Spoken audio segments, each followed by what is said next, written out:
Halo semuanya, kita jumpa lagi dalam belajar mudah bahasa Yunani Koine. Nah, kita mau bahas tentang kata benda. Kata benda dalam bahasa Yunani Koine itu setidaknya memiliki tiga unsur. Ya, jadi tiap kata benda itu memiliki tiga unsur. Ada tiga unsur. Yang pertama adalah gender. Kata benda itu memiliki gender dan gendernya itu bersifat tetap. Ada yang feminin, ada yang maskulin, ada yang neuter. Tapi jangan kita samakan dengan gender manusia, sama sekali berbeda. Yang kedua adalah numeri. Ini jumlahnya. Dia tunggal atau singular atau jamak lebih dari satu, plural ya. Nah, lalu unsur ketiga ini yang paling penting untuk kita ketahui sebagai orang-orang yang akan belajar bahasa Yunani Alkitab ya Yunani Koine. Unsur yang ketiga yaitu case atau peran kata benda dalam kalimat. Nah, di dalam bahasa kita Indonesia peran kata benda itu tidak terlalu penting karena penyusunan kalimat kita cukup jelas. Kalimat kita biasa diawali dengan subjek, kemudian ada kata kerja, kemudian ada objek. Jadi susunannya mudah dipahami. Subjek, kata kerja, objek. Berbeda dengan bahasa Yunani.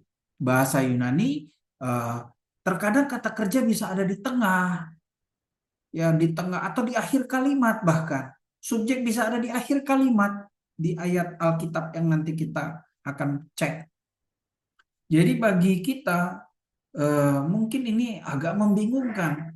Tapi kalau kita memahami tata bahasa Yunani, kita tidak akan bingung karena tiap kata benda yang ada dalam kalimat itu, dalam ayat, ya, tiap kata benda itu punya akhiran yang akan memberitahu kepada kita apa peran kata benda ini dalam kalimat. Sebagai subjek kah atau sebagai apa? Sebagai objek kah dan lain sebagainya. Jadi yang kita mau pelajari apa peran-peran kata benda dalam kalimat di bahasa Yunani Koine. Nah, yang pertama adalah kita akan lihat peran yang pertama adalah nominatif. Ya, nominatif berperan sebagai subjek dalam kalimat. Jadi kalau nanti kita ketemu ada kata benda, lalu disebutkan di situ case-nya nominatif, maka jelas kata benda itu berperan sebagai subjek dalam kalimat. Nah, kalau kita mau menggunakan aplikasi Bible Works atau aplikasi di handphone yang biasa saya gunakan adalah Hebrew Greek Interlinear Bible. Nah, di sana ada simbol N strip N untuk menunjuk pada kata benda nominatif. N pertama ini noun, ya. N yang kedua ini nominatif. Nah, kalau ada kata benda dengan N strip N, maka kata benda itu berperan sebagai subjek. Contoh Kisah Rasul 1 ayat 5 ada kalimat begini.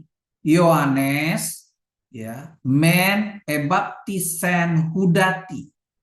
Kata Yohanes di sini kalau kita periksa ini case-nya nominatif. Ya. Jadi kata benda Yohanes ini noun nominatif tadi ya. Kata Yohanes ini berperan sebagai subjek dalam kalimat. Makanya penerjemahannya menjadi Yohanes membaptis dengan air. Ada contoh lain yang bisa kita lihat, contoh Yakobus pasal 1 ayat 1. Kata Yakobus di sana, Yakobus, case-nya nominatif. Nah, kalau begitu karena case-nya nominatif maka uh, dia sebagai subjek. Nah, LAI memang menerjemahkannya dari Yakobus. Sebenarnya kata dari Yakobus ini tidak tepat secara literal, ya tidak perlu ada dari Yakobus karena yang perlu kita ingat nominatif ya, case nominatif tidak mendapatkan kata depan tambahan. Ya, tidak mendapat kata depan, ya, kata depan. Berbeda dengan case yang lain nanti yang kita akan pelajari. Oke, itu lalu yang kedua adalah case genetif. Case genetif, nanti kalau kita ketemu disebut kata benda ini case-nya genetif. Case genetif itu memiliki 3 peran. Peran yang pertama sebagai pemilik. Contoh ini, ketika ada kata benda dengan case genetif tapi sebagai pemilik, contohnya saja adalah katakan saja contohnya adalah anak paman. Ini andaikan dalam bahasa Yunani ya, tapi ini bahasa Indonesia. Anak paman. Pamannya case genetif. Maka kata paman dengan case genetif ini lebih tepat perannya sebagai pemilik. Jadi si pamanlah yang menjadi pemilik anak itu. Anak paman. Kata paman di sini berperan sebagai pemilik. Case genetif yang berperan sebagai pemilik. Lalu contohnya yang kedua untuk identitas. Contohnya adalah sebutan kepada Yesus yang biasa disebut sebagai anak Allah. Nah, kata Allah di sini ini pasti noun. Noun tapi case-nya genetif. Nah, noun case genetif ini berperan sebagai keterangan identitas. Bukan Allah pemilik anak, tapi Allah di sini adalah identitas pada anak. Jadi Yesus itu sebagai anak, tapi dia Allah. Nah, ini yang harus kita kenal dari tata bahasa Yunani. Lalu, yang ketiga, peran dari genetif adalah asal kata benda. Contohnya saja, Rasul dari Yerusalem. Ya. Dari Yerusalem ini, kata Yerusalemnya, case-nya genetif nanti. Noun, genetif. Tapi kita mengerti bahwa case genetif di sini pada Yerusalem berperan sebagai asal kata benda. Jadi setiap kata benda yang case-nya genetif, kita harus perhatikan mana yang paling mungkin perannya. Jadi satu kata benda dalam kalimat hanya memiliki satu peran saja ya. Jadi tidak bisa, oh ini genetif, mungkin dia dua ini, pemilik dan identitas secara sekaligus. Tidak bisa. Ya, hanya satu peran. Nah, kita harus perhatikan konteks kalimat, kita harus juga lihat terjemahan bahasa Inggris untuk menetapkan apakah ini lebih tepat sebagai pemilik, sebagai identitas, atau sebagai asal kata benda. Nah, untuk pemilik dan identitas dalam bahasa Inggris, biasanya dia menggunakan kata depan of. Tapi untuk asal, dia biasanya dalam bahasa Inggris menggunakan kata depan from.